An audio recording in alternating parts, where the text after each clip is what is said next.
Hi friends, today I'll be talking about this question that is very close to my heart. It goes as, what's the big deal about HR interviews?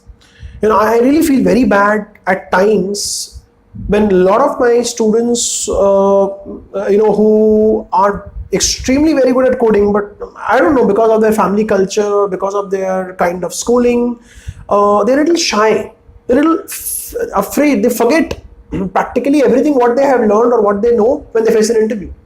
When they face strangers, they don't know how to talk. So, yes, of course, this video of mine is not going to improve anything of that. If a person is shy, or if the person is having a fear to face a stranger or to face audience in an interview, that is going to remain. It's going to come, out.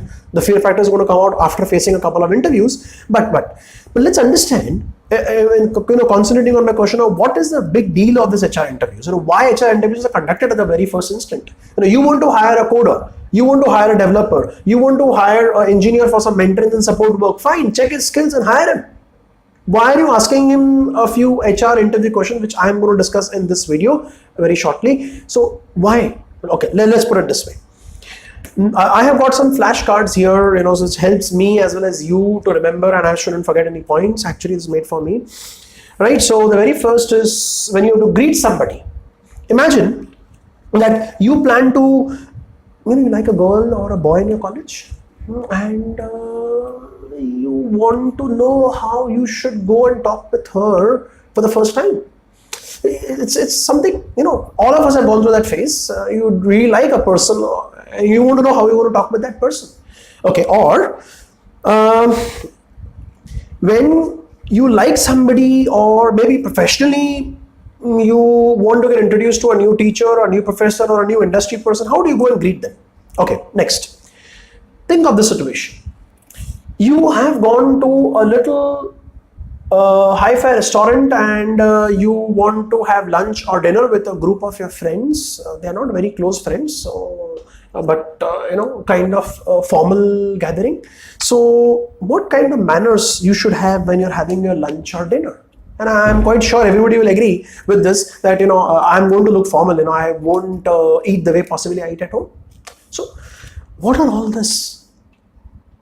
How you approach a person when you see a girl or a boy for the first time and you want to make friendship? Your heart is saying that you want to make friendship with that person, and how do you approach that person for the first time? Or how do you professionally approach somebody? Somebody wants to recommend you and you're asking for the recommendation to that person. How do you approach him or her? Through email or through phone call? How do you do that? So these are basically called as soft skills. The way you talk, the way you represent yourself is called as soft skills. So HR interviews' prime objective is to check your soft skills. In my past videos, a lot of videos on my channel, I've been speaking about hard skills, technical skills. I've been telling that you should do certifications and that's important for IT people. All those are hard skills. How do I check your soft skills? Hard skills, there are so many ways I can check it. I can open a resume and check, okay, I've done 5 certifications, so good. This boy is good. This girl is good. Okay, you have got some good score ranking on hackerrank.com. Oh, that's good. You have got some certification on Swain Consultants Technology Private Limited. You have done 3 internships. So that's good. But how should I check your soft skills? I have to meet you personally for that. So when an HR interview happens, it's always face to face to check your skills. Now, why is a company trying to check your soft skills? Let's come to that point now. In any company you join, my friends, there's going to be 3 things.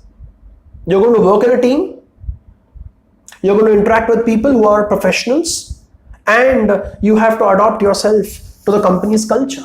3 things. First, you have to work in a team. Second, you have to interact with other professionals.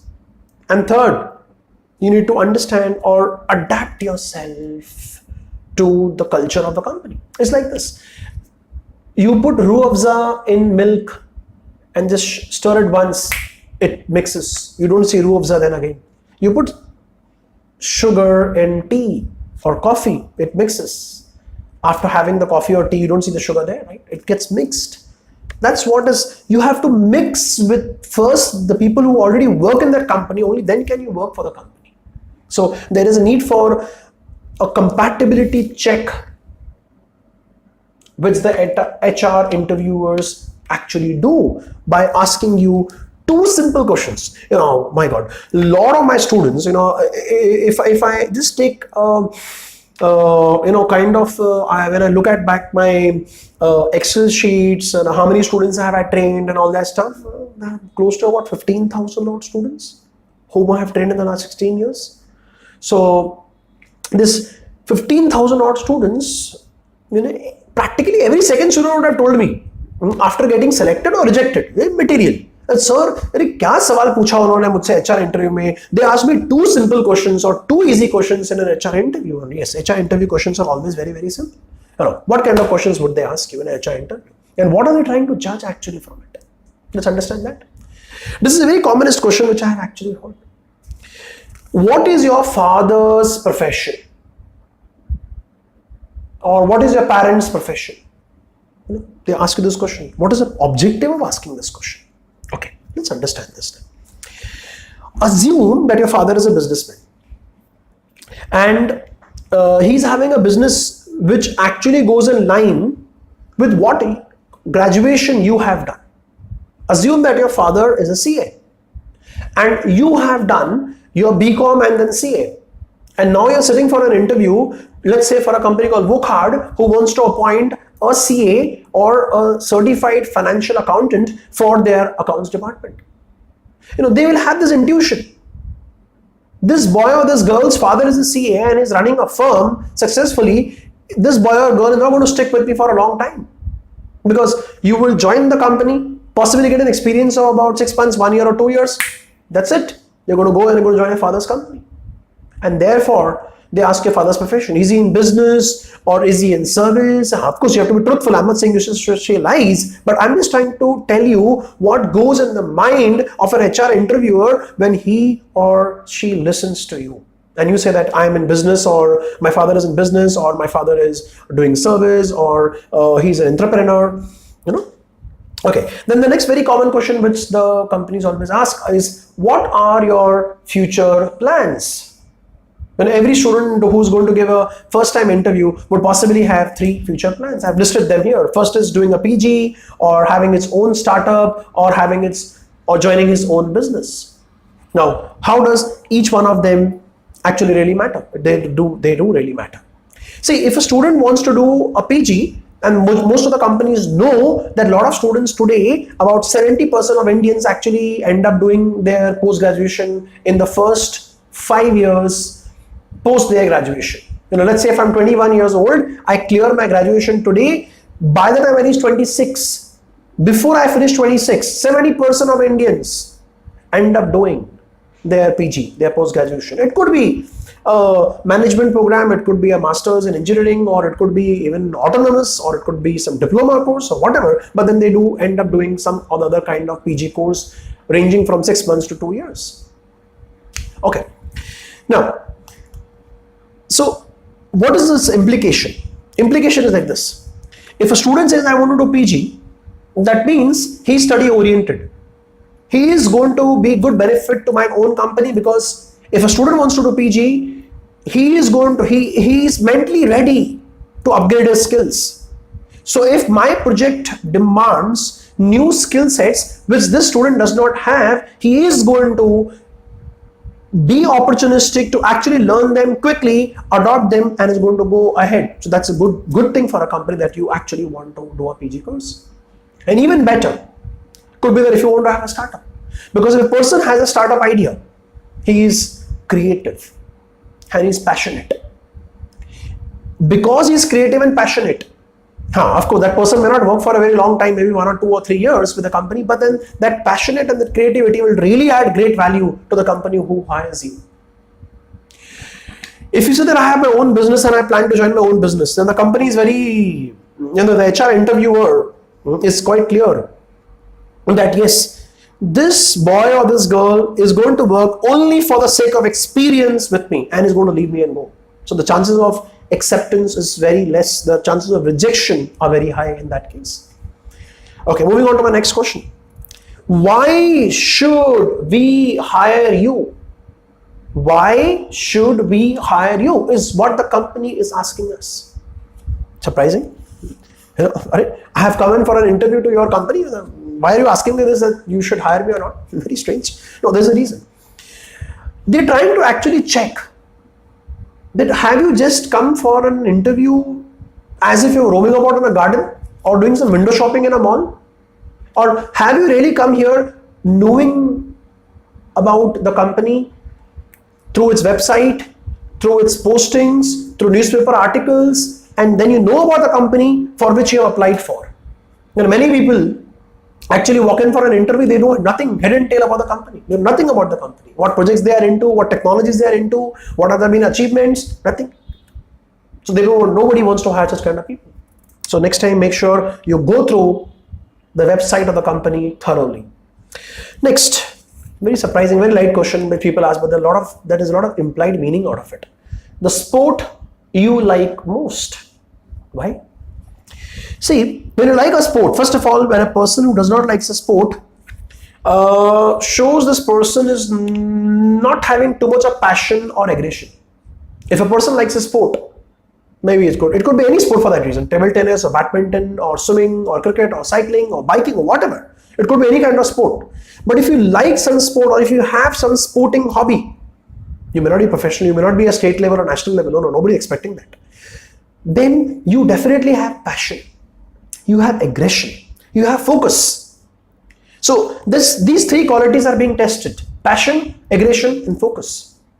Out of every individual who says that I love this sport, and don't be under this impression, मैं कुछ भी बोल के आ जाऊंगा तो वो मान लेगा. No. You do not know. If you say that you like football and the person sitting on the other side says even I like football, you're gone.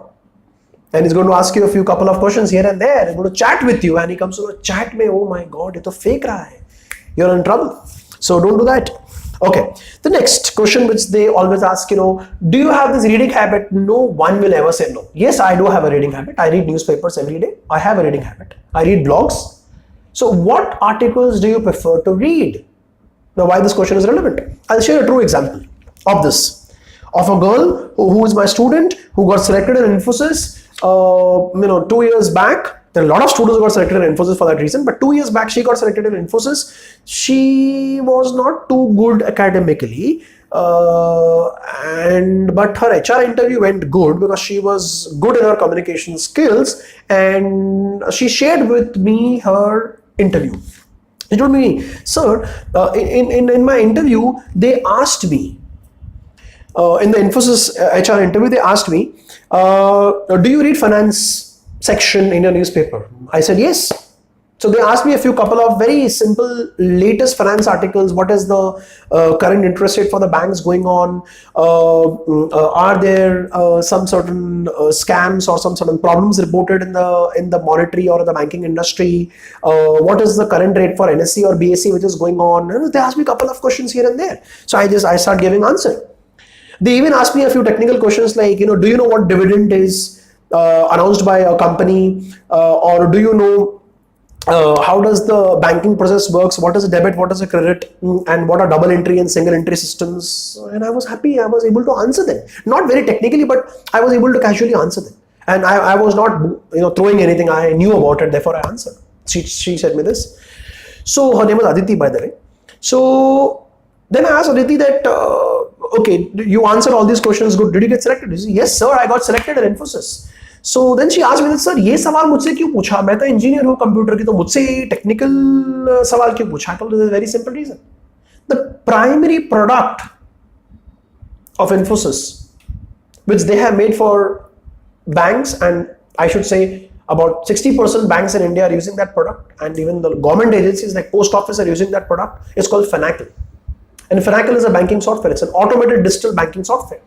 So this digitized banking software is made by computer engineers, so they have to be trained about how the banking system works, for which they should have a prerequisite. They should have some knowledge of the finance terms. So they checked in with you. They asked you what articles you read, and you said that I read Mint paper. You said I read Economic Times. They are very happy to ask you a few questions on it, and no wonder. So every company would be interested to know that the applicant who's coming to apply should be reading articles which is in line with the culture and the technology of the company. Okay, now the company for which I work for, Swain Consultants and Technology Private Limited, my boss, my director, her name is Simran. She's an HR specialist. So any point of time you feel that you are facing some definite trouble in your HR interview, or you're not being able to clear the HR rounds and you need some special counseling or some kind of special help, you can definitely post your concerns in the comments part of this YouTube video, and we will definitely find time to help you out. Thank you, friends.